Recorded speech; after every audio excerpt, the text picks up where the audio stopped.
শাশুড়ির রেসিপিতে শাশুড়ির ছেলের হাতের কোন খাবারটা অনেক বেশি মজা করে খেয়েছি, তো সেটাই আজকের ব্লগে আপনাদের সঙ্গে শেয়ার করব। হ্যালো এভরিওয়ান, আসসালামু আলাইকুম। কেমন আছেন আপনারা সবাই? আশা করছি যে যেখান থেকে আমার আজকের এই ব্লগটি দেখছেন সবাই আল্লাহর রহমতে ভালো আছেন, সুস্থ আছেন। আলহামদুলিল্লাহ, আমরাও আল্লাহর রহমতে ভালো আছি। তো সকালের বাজারগুলো একটু গুছিয়ে নিলাম, টুকটাক বাজার এনেছিল অফ ক্যামেরায় এবং অন ক্যামেরায় গুছিয়ে নিয়েছি। তো এই তো আপনাদের ভাইয়া অনেক মজা করে এখানে আমাদের জন্য ইলিশ মাছ ভাতে রান্না করেছে। তো আরিয়ার আবদারেই কিন্তু আজকের রান্নাটা করা হয়েছে। আর এই ইলিশ ভাতেটা কিন্তু আমি তেমন একটা পারি না, যেহেতু আমি অত রান্না করিনি। তো আপনাদের ভাইয়া বললো যে তাহলে আমি আজকে রান্না করি। তো এখানে এই তো আমার শাশুড়ির রেসিপি ফলো করে আমার হাজব্যান্ড এখানে রান্না করেছে।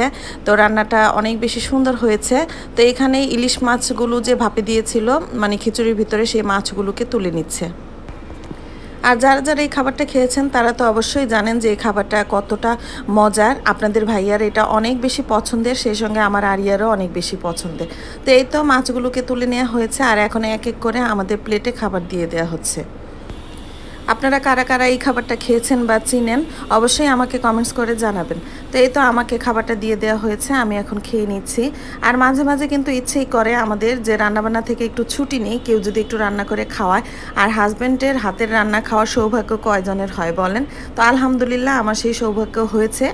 তো এই তো আমি খাবারটা খেয়ে নিলাম, সেই সঙ্গে আপনাদের ভাইয়া সন্ধ্যার পরে একটু বাহিরে গিয়েছিল। তো এখানে কিছু খাবার নিয়ে এসেছে, সেগুলো আমরা খুলে নিচ্ছি, গুছিয়ে নিচ্ছি।